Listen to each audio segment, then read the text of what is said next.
COVID-19 is putting a strain on all aspects of life, and even relationships are not being spared. Breadwinners are losing their jobs or are being made to accept pay cuts. These are the types of issues creating frustration in family circles. Head of the Domestic Violence and Policy Unit at the Ministry of Social Protection, Akila Dore, says uncertainty is also added to the growing tensions. And because it's compounded by the fact that we all have to practice some amount of self-isolation or self-quarantine, we have to spend more time at home.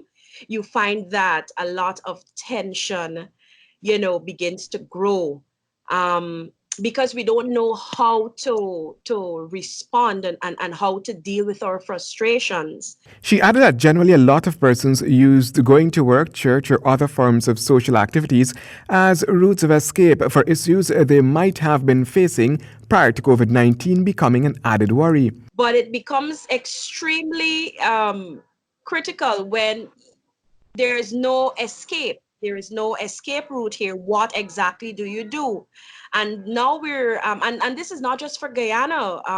In particular, there was one report that came out of China, a particular police station in Jingzhou, in the Hubei province.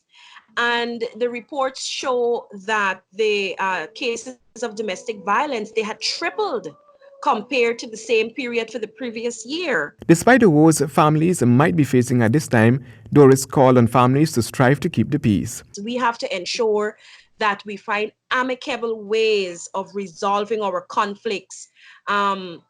We have to make sure that we cooperate with our law enforcement in particular, because the police are taxed. The head of the Domestic Violence and Policy Unit is cognizant, though, that no relationship is void of challenges. I don't believe any relationship is 100% perfect, but we have to come to a place where we recognize whether our relationship is a healthy one or an unhealthy one. And if it's unhealthy, it's not going to get better unless all parties involved make that conscious effort to change it, to do things to change it if it is that you want to still have your relationship.